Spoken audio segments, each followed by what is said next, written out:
Hey friends, it's Brecky, the Working Writer Mom, and today I am taking you with me as I tackle my massive overgrown garden. I'll give you a quick garden tour, but today I'm going to be ripping out all of the cucumber and hopefully, if I have time, replacing it with kale. And the family's gone for about an hour and a half, and so I'm trying to get as much done as I possibly can while I don't have the babies to kind of distract me and need me, and the big boys to be working on different projects with. So it's a little overcast, it's humid here in the mountains, and I have a lot to do today. So let's get started. Real quick, I want to just give you a look at the garden. It is an overgrown jungle. I didn't get all the fencing up that I had planned to. You can see the dirt there is from where we dug up potatoes.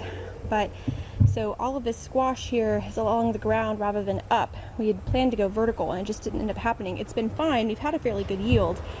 But yeah, my tomato plants are way too close together. I've learned a lesson there. And now this row right here is where I'm attacking the cucumber. And you're gonna watch me as I pull it all out. It's gonna be a good time. I also need something to put all of those cucumbers in as we go. So let's go. This is what happens when you leave cucumbers too long on the vine. They get massive.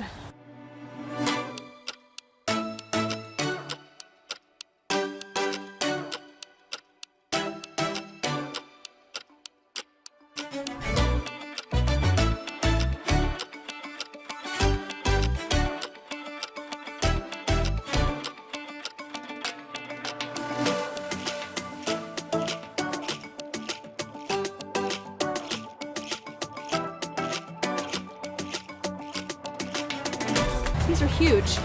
These are almost too big for pickling. I mean, you can cut them into spears, but I might take a few of these and seed save. I've never done that before, but you know, first year for everything, right?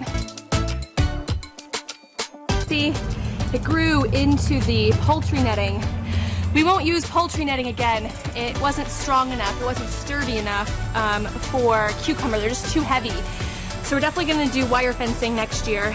I may try to use this for beans or scrap it all together. I haven't decided, but yep, that's what happens.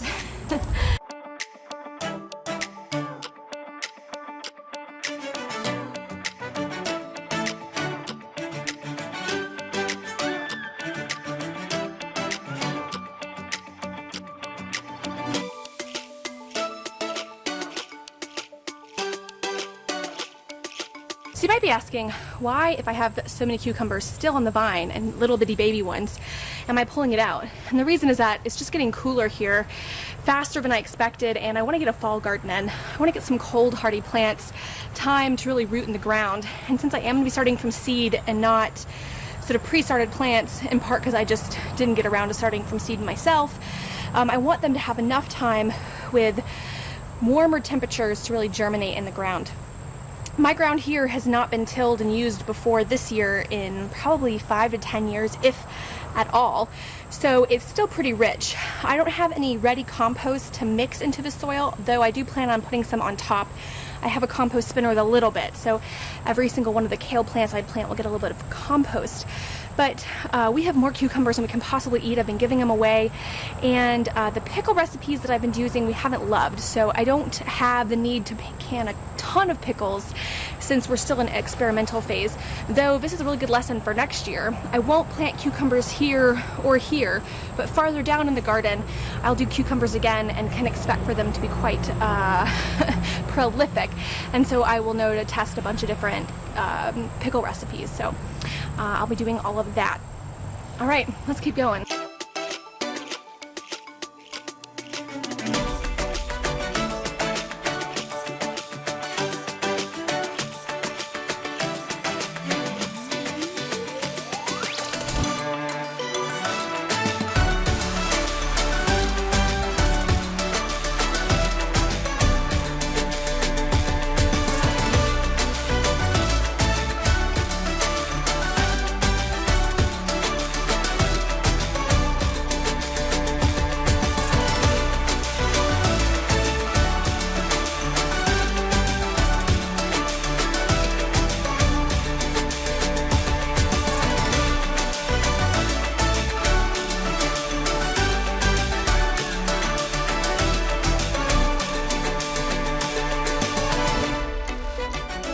Okay, so I cleaned out this whole row of cucumbers. I've got a ton of cucumbers to take into the house, and then I am going to get the kale and see if I can get the kale along the middle of this track here.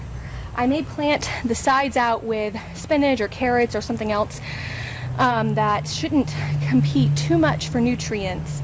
Now, I thought about planting beans along here, but these fence posts are just not high enough. It's only about 3 feet.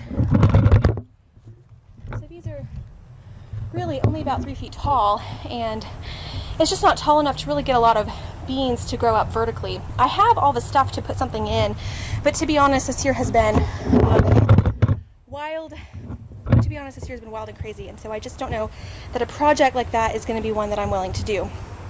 So I think I'm going to take the cucumber into the house, get some bug spray, and then see if I can get some kale planted and continue with my power hour. So I've got a battered up a little bit of kale from my early spring planting. I'm gonna plant this out through the middle of the row and then decide if I want to add anything else. So join me.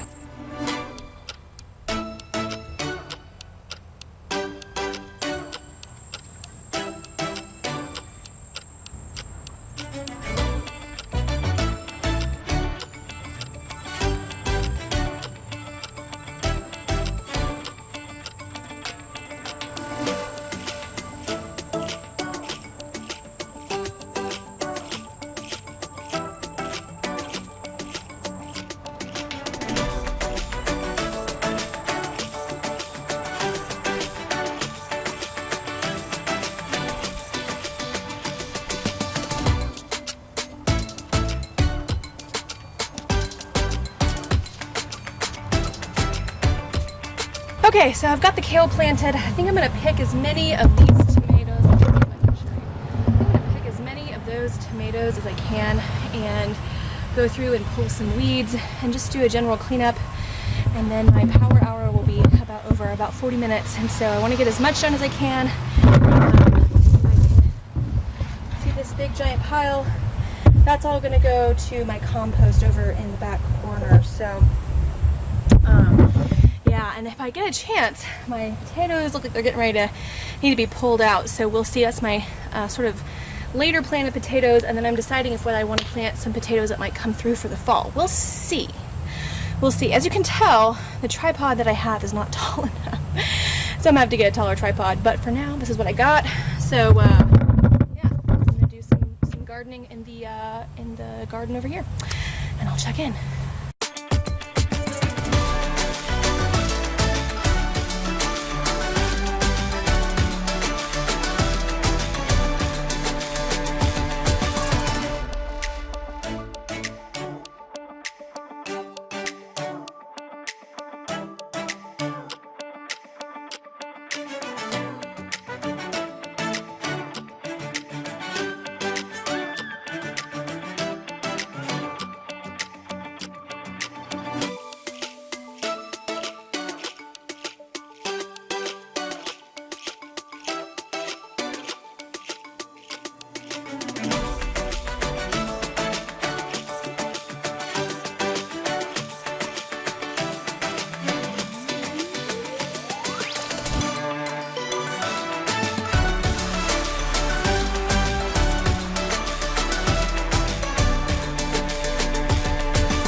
So the garden is done for today. I don't know if you can hear the rain. So I wanted to give everybody a quick update of what we actually got. This is, started raining, so I brought the camera in so you guys can see me harvest a couple of heads of cabbage and some truly glorious butternut squash that are coming in. and I even have a few summer squash left.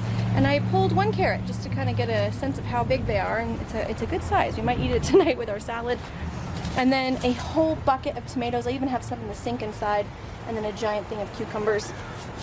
So all in all, it was a really, really good harvesting day. I got a lot of weeds pulled. I am going to have you probably can't really see that, but the squash has little hairs on it that are spiky, and they kind of give me a very mild rash that lasts a couple of hours and itches like crazy. So I'm gonna go shower to see if I can keep that from getting too bad. I see some tomatoes that should be ready in the next few days. I need to make salsa. I need to do some canning. I've been putting, since we have small batches of tomatoes that get ready, I've been putting them in the freezer, and then I will make probably 1 or 2 batches of sauce, and then if there's any left, put them in the freezer until I have time to make another batch of sauce, because you know, I'm not a full-time homesteader. I'm a hobby homesteader and I'm a hobby gardener. Oh, I see some weeds that I missed, but it's raining, so I'm gonna wait and do it a different day. But that's it. That's my garden day.